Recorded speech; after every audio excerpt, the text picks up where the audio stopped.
All right, folks, 7 o'clock straight up. We welcome you inside the TriX57.com studios in Atlantic City. This is Double Jab Podcast, powered by the Atlantic City Boxing Hall of Fame. As always, just a reminder, we always like to just keep the rich tradition of Atlantic City boxing, where boxing comes to life. Rich Quinones alongside my co-host, as always, Rob Scott. A lot of stuff to get into today as we break down the world of boxing. Little lineup shuffle, little lineup change.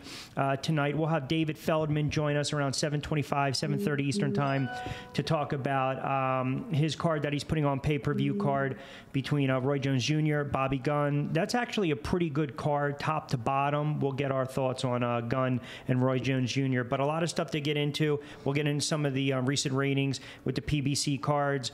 Robert Easter over the weekend with a big win over Cruz. We got some heavyweight news and notes to get into, but once again, we have a nice show lined up. As always, you can follow us on Twitter as well as on Facebook. And Rob, you know, we talked a little bit about this last week as far as some of these cards that are coming into play. We also get official words with Sosa, Lomachenko. You got Broner as well. We've got Thurman. We've got Garcia. So we've got a really good slate of fights coming up.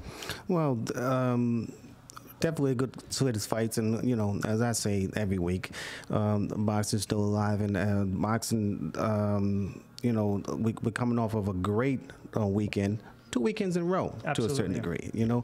A great weekend with Easter. He proved his point, like we said last week, that this is one of the times that he has to showcase himself. You know, bottom line is not many fighters get TV time, and he has. When you get TV time, you're supposed to put that exclamation point and let people know who you are.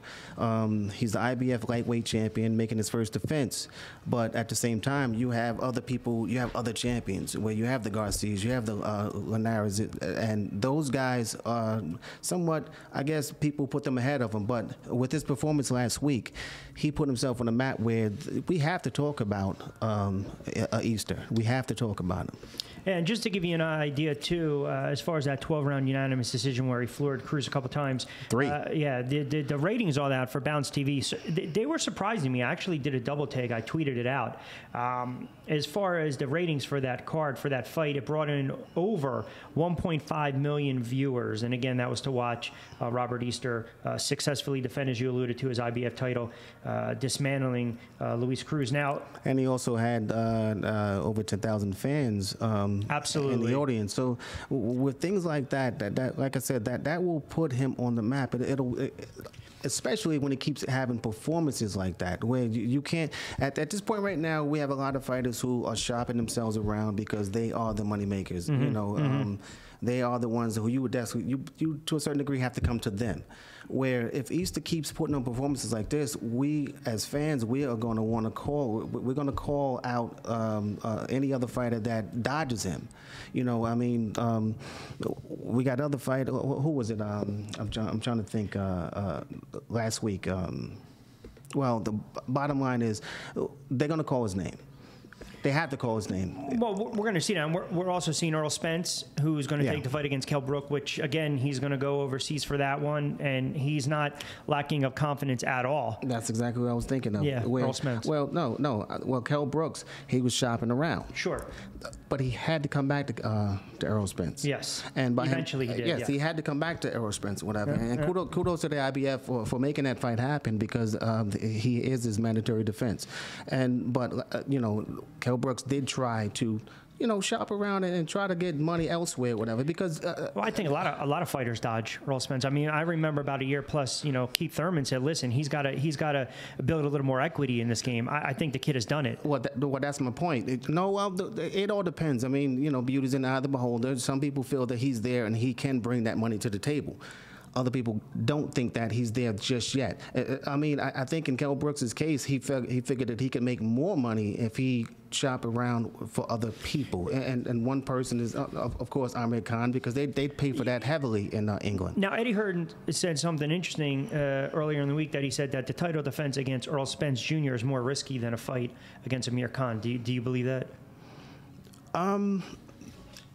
It is in a sense of because, you know, I think that Khan has, you know, even though Khan's been knocked out, I think Khan is more known. Khan's promotional team, hats off to him because there's been times that I would pick up the get on the internet or what have you, and it's Khan's name there. Mm-hmm. That's good. That's good promotional, regardless of whether you like him or not. There's no such thing as bad press. You know what I mean? But they know who Khan is. I think that for the most part, more people probably know Khan than they know Kell Brook. Yeah. No, you're right. And remember, too, the PBC card that we just saw over the weekend, it's an opportunity for young fighters, but it's also on television. It's free television. Yes. So that helps the casual boxing fans start to align themselves, get a little more familiarity with some of these fighters. Just getting warmed up on a Wednesday. Just a reminder, as always, Double Jab Podcast powered by the Atlantic City Boxing Hall of Fame. Do not forget about the inaugural induction ceremony and celebration May 26th, 27th, and the 28th. It's almost a who's who of boxing. A lot of confirmations for a lot of fighters who are going to get inducted. We'll give you a little rundown, as always. You can always check out the website, acbhof.com.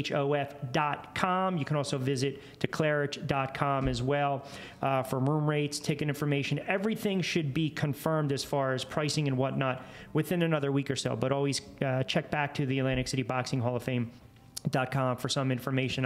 As I alluded to, we'll talk around 7:25, 7:30 with David Feldman, which he's going to be putting on this card Friday night at the Chase Center with a heavy heart. His father Marty recently passed away, and really one of the mainstays, Philadelphia area boxing. He passed at the age of 83, and I know that has that trickle down effect. It's unfortunate, but I can tell you this: you look at a gentleman in Marty Feldman and what he's meant to boxing, and it's trickled down throughout his sons, and David's doing a heck of a job. And I think it's a unique card in the sense where, look, on paper, maybe people might not think it's as sexy of a card, but you get an opportunity, at least in Delaware, in this area, to see Roy Jones Jr., maybe perhaps his last fight. He goes against a bare knuckler in Bobby Gunn, who's had a bunch of pro fights under his belt. You got Frankie Santos de Alba on that card. You got this kid, Kenneth Islam, on this card, who I think can actually steal the show. You've got some local fighters. So, again, it's a good opportunity. Whether you want to make the argument, well, fighter A, B, or C can't get licensed anywhere else, so be it. The bottom line is you're still talking about a fighter who's not the same fighter that he was 10, 15, 20 years ago, but still arguably a fighter that roller skates right in to the International Boxing Hall of Fame. Well, it's funny because, with certain fighters or with certain fights, people, you want to shoe fly it. I mean, I remember when Cotto and Kirkland was talked about. Now that defunct fight is not happening. Sure. But at the same time, there were a lot of people sitting there saying, why? I don't see a problem with watching a fight like that, because I think that fight would have been a good fight.